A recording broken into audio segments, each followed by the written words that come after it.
मोदी सरकार ने 34 साल बाद शिक्षा पद्धति में बदलाव करते हुए नई शिक्षा नीति को मंजूरी दे दी है। नई शिक्षा नीति के तहत स्कूल कॉलेज की शिक्षा व्यवस्था में कई बड़े बदलाव किए गए हैं, जिसको लेकर हमने कई प्रख्यात शिक्षकों से उनकी राय जानने की कोशिश की। तो आइए इस पर शिक्षकों की क्या राय है उसे जानते हैं। यथासंभव जितना संभव हो सकेगा 5वीं तक की शिक्षा मातृभाषा में ही दी जानी चाहिए।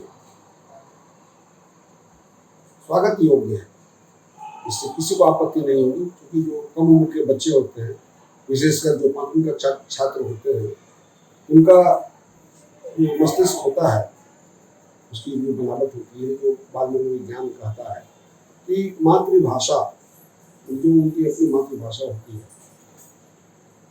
प्रदेश की जो अपनी स्थानीय भाषा है, राज्य की भाषा है, राष्ट्रीय भाषा, उसमें ही शिक्षा मिलनी चाहिए, बिल्कुल मिलनी चाहिए। क्योंकि अपनी भाषा के माध्यम से, मातृभाषा के माध्यम से बच्चे ज्यादा आसानी से चीजों को समझ लेते हैं। कठिन से कठिन विषय को भी मातृभाषा के माध्यम से बच्चों के दिमाग में बैठाया जा सकता है।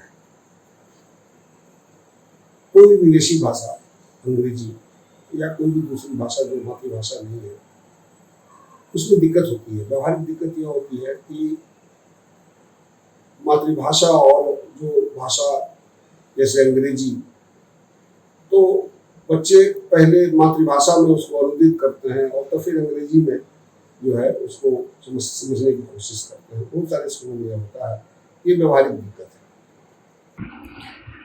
ये जो नई शिक्षा नीति है,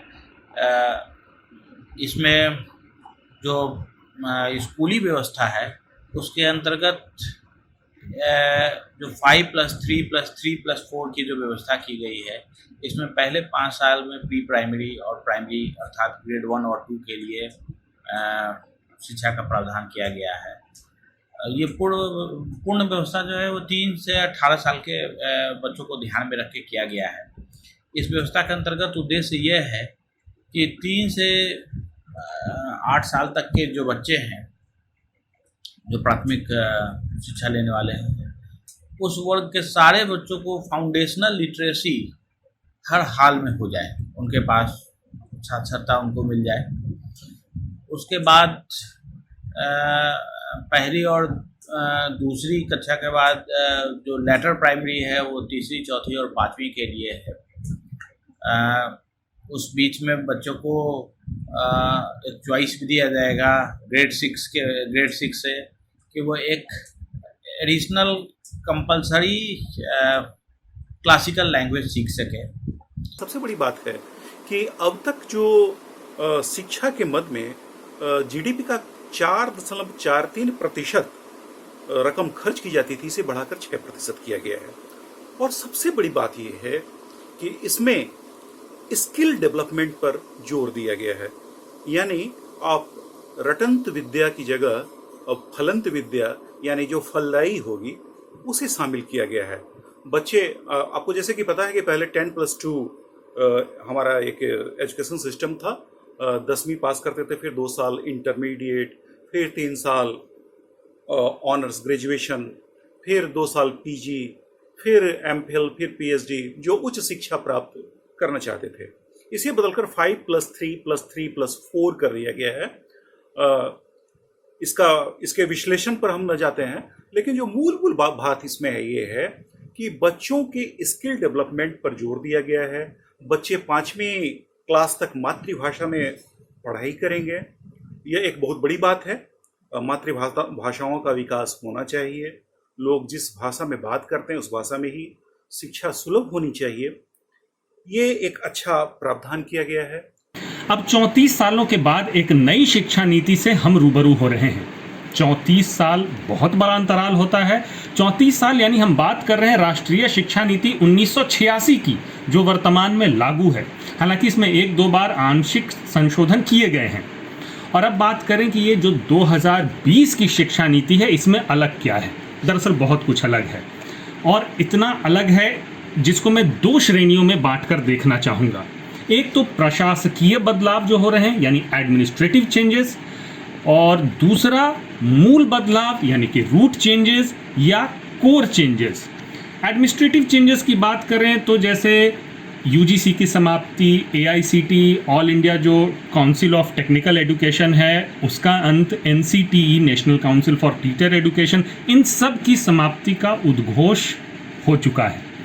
लेकिन कुछ नई संस्थाएं जो अस्तित्व में आएंगी, जैसे एनआरएफ नेशनल रिसर्च फाउंडेशन जो सामाजिक और वैज्ञानिक शोध को बढ़ावा देंगी, नेशनल एजुकेशनल टेक्नोलॉजी फोरम का भी गठन होगा जो पाठ्यक्रम निर्माण की तकनीकी पहलुओं जैसे ई कंटेंट डेवलप करना इत्यादि इनमें ये सहयोग करेगी। मुझे लगता है कि यदि रक्षा सुरक्षा के अलावा एक देश के लिए सबसे महत्वपूर्ण यदि कोई विषय है तो वो है शिक्षा, और इससे संबंधित नीतियाँ भी बहुत महत्वपूर्ण हैं। ये नई शिक्षा नीति, इनमें कई महत्वपूर्ण दिशा निर्देश लेकर आई है, जिनमें से सबसे महत्वपूर्ण बात है भाषा संबंधित जो नीतियां हैं। सामान्यतः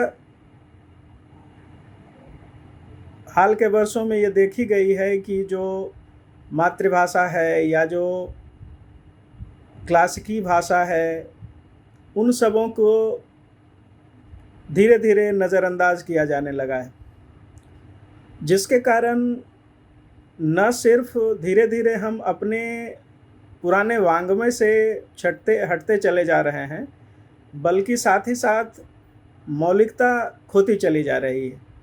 इसलिए मातृभाषा और इन भाषाओं पर इस दस्तावेज में जो जोर दिया गया है, ये एक बहुत ही महत्वपूर्ण बिंदु है। सबसे बड़ी बात है कि जो मानव संसाधन मंत्रालय है, अब उसको शिक्षा मंत्रालय के रूप में जाना जाएगा, और यह बड़ा ही स्वागत योग्य कदम है, क्योंकि मानव संसाधन नहीं है, पहले मानव है। तो ये बड़ा ही स्वागत योग्य कदम है सरकार के द्वारा। इस शिक्षा नीति की ज़रूरत इसलिए थी क्योंकि 1968 में पहली शिक्षा नीति बनी थी। फिर 1986 में कुछ उसमें बदलाव आए, कुछ मूलभूत परिवर्तन उसमें लाए गए, और 1952 में भी थोड़ा बहुत सुधार हुआ। लेकिन कोई अमूलचूल जो परिवर्तन था वो नहीं हुआ था 1968 के बाद। तो 2020 की ये जो नीति आई है, यह अपने आप में काफ़ी क्रांतिकारी और साहसिक कदम है, जिसका तहे दिल से स्वागत होना चाहिए। बदलाव ज़रूरी है। आने वाले समय में हम उस बदलाव की समीक्षा कर सकते हैं, लेकिन बदलाव से डरना या बदलाव को अस्वीकार करना कहीं से भी सही नहीं है। और सबसे बड़ी बात इस शिक्षा नीति में यह है कि 5वीं तक की पढ़ाई में स्थानीय भाषा को तवज्जो दिया जाएगा, यानी कि विद्यार्थी को कोई भी स्थानीय भाषा हो उसको वरीयता दी जाएगी। उससे कोई मतलब नहीं है कि वह हिंदी हो या इंग्लिश हो, जो भी स्थानीय भाषा हो। जैसे कि अगर बिहार की बात करें तो भोजपुरी में भी होगा, मैथिली में भी हो सकता है और मगही में भी हो सकता है। तो ये बहुत अच्छी बात है। जो आडंबर था अंग्रेजी भाषा का, उसको थोड़ा सा संतुलित करने की कोशिश हुई है इस शिक्षा नीति में। 34 साल के बाद आए इस नई शिक्षा नीति में बहुत सारी चीज़ें स्वागत योग्य है। ख़ास करके 6ठी क्लास से जो व्यावसायिक शिक्षा की बात की गई है, जिससे बच्चों को do and learn and earn का जो कंसेप्ट है, ख़ास करके गांधी जी के बुनियादी शिक्षा का जो कंसेप्ट है वो साकार हो पाएगा। मातृभाषा में शिक्षा देने से ग्रामीण स्तर पर बच्चों को सीखने में काफ़ी मदद मिलेगी, शहरी स्तर पर भी, और मुझे लगता है कि इससे शिक्षा का विस्तार होगा गाँव-गाँव तक, जन-जन तक। तीसरी बात, हायर एजुकेशन में मैं देखूँ तो जो मेजर और माइनर माइनर सब्जेक्ट चुनने का जो विकल्प छात्रों को दिया गया है, इससे आर्ट्स एंड साइंस को मिलाकर पढ़ने में मजबूती मिलेगी। और ये बहुत दिनों से ये उम्मीद कर रहे थे छात्र। एग्जिट और एंट्री का भी विकल्प दिया गया है बच्चों को, खास करके अगर बैचलर में आप 1 साल तक ही डिग्री करते हैं, 1 साल तक पढ़ाई करते हैं तो सर्टिफिकेट कोर्स, 2 साल पे डिप्लोमा, 3 साल पर इंजीनियरिंग, 4 साल पे जो आपका मास्टर्स के साथ दे दिया जाएगा। तो इससे छात्रों के पास काफ़ी विकल्प रहेंगे। 6% जीडीपी के 6% खर्च करने की बात की गई है शिक्षा पर, लेकिन देखने वाली बात होगी कितना निष्ठा से ये काम किया जा सकता है। रिसर्च, नेशनल लेवल पर रिसर्च सेंटर बनाने की बात की गई है, इससे शोध को बढ़ावा देना बेहद ज़रूरी था। ई पाठ्यक्रम को लेकर नेशनल लेवल पर बात की जा रही है, जिससे दूरदर्शी क्षेत्र के बच्चों को भी पाठ्यक्रम उपलब्ध हो पाएगा। तो कई सारी चीज़ें हैं जो उम्मीद बढ़ाती है। मुझे सब महत्वपूर्ण ये लगता है कि निष्ठा से इस पर काम करने की ज़रूरत है। अब अगर नई शिक्षा नीति सरकार ने लागू की है तो कम से कम पहले जो होता रहा है उसकी जगह पर इसमें थोड़ी भारतीयता होनी चाहिए, थोड़ी राष्ट्रीयता होनी चाहिए। अपनी संस्कृति, अपनी भाषा के प्रति बच्चों में थोड़ा सम्मान का भाव पैदा हो। निजी विद्यालयों को सरकार बाध्य कर सकेगी कि वे मातृभाषा में बच्चों को शिक्षा मुहैया कराएं। यहाँ पर थोड़ा संशय पैदा होता है, आशंकाएं पैदा होती है कि तब ये स्कूल, इनकी बड़ी मजबूत लॉबी है राष्ट्रीय स्तर पर, क्योंकि अंतर्राष्ट्रीय स्तर पर इनका संगठन है। ये जितने मिशनरीज स्कूल हैं, तो इतनी आसानी से सरकार उनको बाध्य कर देगी और वहाँ उन स्कूलों में पढ़ने वाले बच्चे भी मातृभाषा में शिक्षा ग्रहण करेंगे, ये गले के नीचे ये बात उतरती नहीं है और तो रहेगा। अब दिक्कत यह है कि अगर वे स्कूल भी इसी तरह से फलते फूलते रहे और वहाँ अभिभावक अपने अपने बच्चों को दाखिला दिलाने के लिए अगर इसी तरह से मारामारी करते रहे, तो स्वाभाविक है कि जो सरकारी स्कूल में पढ़ने वाले बच्चे हैं, सरकारी संस्थानों में पढ़ने वाले जो बच्चे हैं और उन निजी विद्यालयों में पढ़ने वाले जो बच्चे हैं, उनके व्यक्तित्व में फर्क तो होगा। और एक और बात कही गई है कि फीस का रेगुलेशन किया जाएगा। जैसा कि आप जानते हैं कि अभी जो प्राइवेट यूनिवर्सिटी है, डीम्ड यूनिवर्सिटी है या सेंट्रल यूनिवर्सिटी है या जो कॉमन सरकारी यूनिवर्सिटी है, उसमें जो फी स्ट्रक्चर है उसमें काफ़ी अंतर है। इस फी स्ट्रक्चर पर कुछ एक बीच का रास्ता निकालने की कोशिश की जाएगी, जैसा कि इसमें कहा गया है। लोगों को ज़्यादा अनाप शनाप पैसे एजुकेशन के लिए खर्च नहीं करने पड़ेंगे, यह एक बड़ी बात है। दूसरी बात क्या है कि एक तमाम विश्वविद्यालयों में कॉमन एंट्रेंस टेस्ट की बात कही गई है। एक नेशनल एग्जाम एजेंसी है होगी जो कॉमन एग्जाम लेगी और उसी के जरिए छात्र उचित शिक्षा के लिए विभिन्न विश्वविद्यालयों के लिए चयनित किए जाएंगे। और एक बात मैं और बता दूं कि अब जैसा जानते होंगे कि एमफिल को इससे हटा दिया गया है, लोग सीधे एमए के बाद पीएचडी कर सकेंगे। यहाँ पर मैं कहना चाहूँगा कि आज के बोर्ड एग्जाम्स के रिजल्ट को अगर देखा जाए तो बच्चे के 99% भी नंबर आ जाए तो बच्चा संतुष्ट नहीं होता है।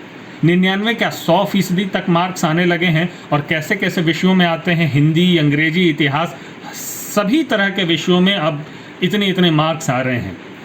टीचर द्वारा इन परीक्षाओं में नंबर देने का क्या मानक है मुझे नहीं पता है, लेकिन एक विचारणीय पहलू यह है कि इतने नंबर लाने वाले बच्चे जॉब मार्केट में, हायर एजुकेशन में और पर्सनल एंड सोशल लाइफ में कैसा कर रहे हैं, इस पर एक स्टडी होनी चाहिए, व्यापक स्टडी होनी चाहिए, इनको एड्रेस किया जाना चाहिए।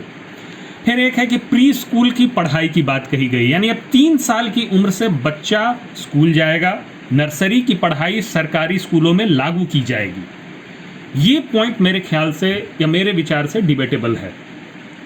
ठीक है, अच्छी बात है कि अभी तक हम 6 साल से ऊपर के बच्चों को एनरोलमेंट रेशियो बढ़ाने में ध्यान देते थे, उनके एडमिशन पे ध्यान देते थे। अब हम गोल पोस्ट को शिफ्ट कर रहे हैं, आगे बढ़ा रहे हैं, 3 साल के बच्चों को भी अब शामिल कर रहे हैं।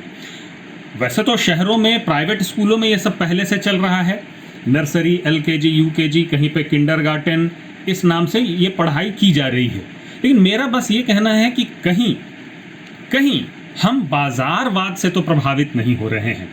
मेरे विचार से इसमें साइकोलॉजिस्टों की राय भी लेनी चाहिए, मनोवैज्ञानिकों का क्या पक्ष है उसको भी सुनना चाहिए, उसको भी शामिल करना चाहिए। हमारे सरकारी शिक्षकों को मानसिक रूप से तैयार करना होगा इसके लिए कि 6 साल के बच्चे और 3 साल के बच्चे को हैंडल करने में फ़र्क होता है। ये हमारे शिक्षकों को अब समझना होगा, सरकारी शिक्षकों को विशेषकर। अब मैं थोड़ा हायर एजुकेशन में होने वाले परिवर्तन पर अपनी बात रखूं। इसमें कॉलेजों की स्वायत्ता पर फोकस किया गया है। फ्लेक्सिबल एंट्री और एग्जिट का विकल्प भी दिया गया है, यानी 1 साल में अगर आप पढ़ाई छोड़ दें तो सर्टिफिकेट मिलेगा, यानी सर्टिफिकेट कोर्स कहलाया जाएगा। 2 साल में छोड़ने पर डिप्लोमा, 3 साल में डिग्री। आप चाहें तो कुछ साल बाहर काम करें, इंडस्ट्रियल एक्सपोजर लें, फिर से वापस आएं और कॉलेज में अपनी पढ़ाई पूरी करें। इस तरह के मॉडल कई विकसित देशों में पहले से ही चल रहे हैं, वो प्रभावी हैं और मेरे विचार से ये एक अच्छी पहल है। इसके कई फायदे हैं। कई लोग कहते हैं कि कोर्स की पढ़ाई का उनके प्रोफेशनल लाइफ में कोई बहुत लाभ नहीं मिलता है, तो ऐसे लोगों के लिए ये फ्लेक्सिबिलिटी का ऑप्शन एक उनको रीथिंक करने का मौका देगा। अपने प्रोफेशनल लाइफ से अगर संतुष्टि नहीं है, अगर संतुष्टि है तो जारी रखिए, अगर आप संतुष्ट नहीं हैं तो वापस लौटकर आगे की पढ़ाई कीजिए। शिक्षा के क्षेत्र में सरकारी निवेश को बढ़ाना, इस दस्तावेज के हिसाब से इसको जीडीपी का 6% और सरकारी खर्च के 20% के लेवल पर ले जाने की बात कही गई है और यह माना गया है कि जिसमें से रिसर्च एंड इनोवेशन पर करीब 2% खर्च किया जाना है जीडीपी का। ये एक बहुत ही स्वागत योग्य फैसला है। हालांकि ऐसी बात नहीं है कि ये पहले के दस्तावेजों में नहीं है, लेकिन फिर भी इस पर जोर दिया गया है, ये इसलिए एक महत्वपूर्ण फैसला है। अब ये देखना है कि सरकार क्या इसको सही में लागू कर पाती है और कितने जल्दी लागू कर पाती है, क्योंकि सामान्यतः यह देखा जाता है कि नीतियाँ रह जाती हैं लेकिन उसका सही क्रियान्वयन न होने के कारण वो सही दिशा में नहीं आ पाती है।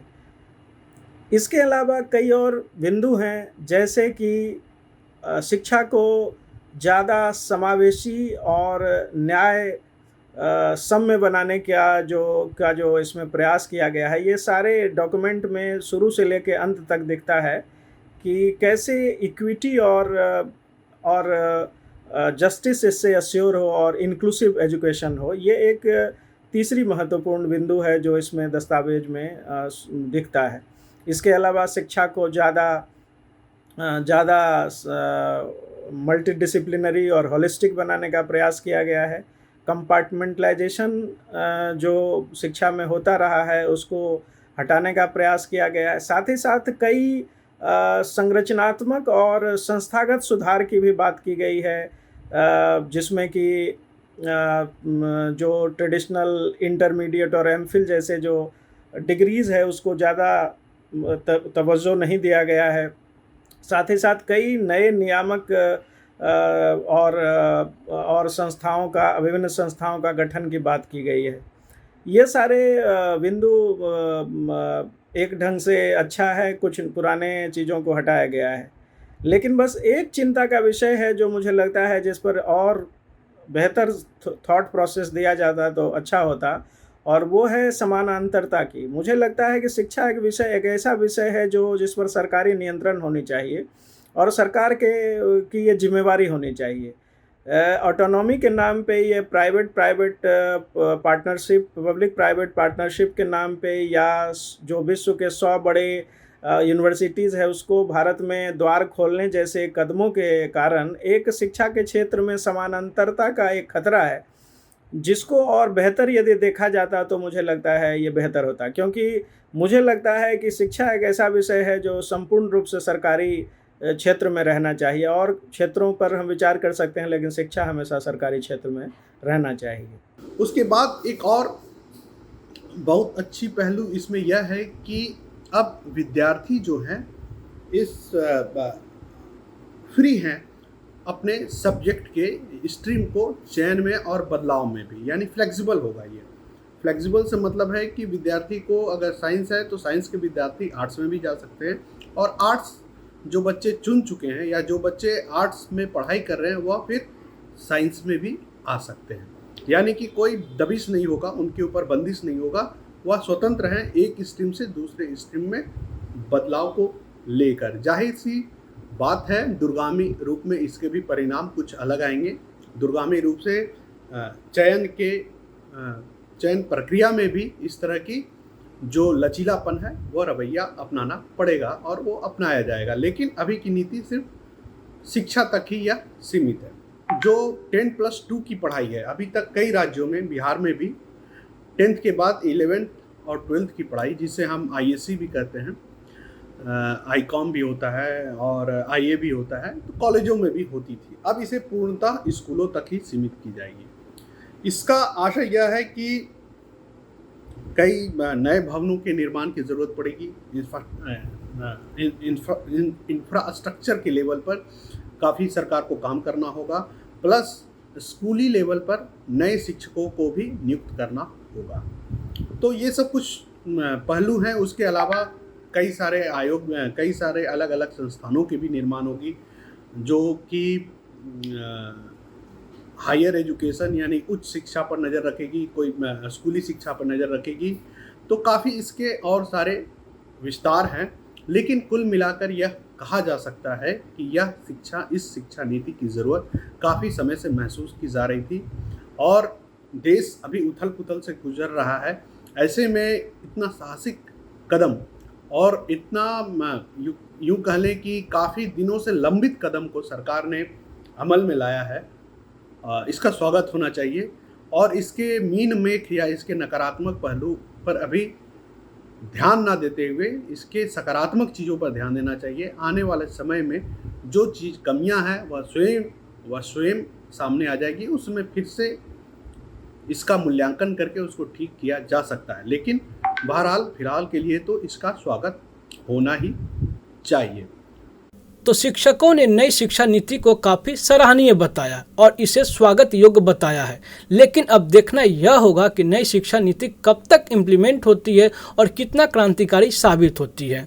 इसी तरह की खबर के लिए देखते रहिए NH बिहार झारखंड। नमस्कार।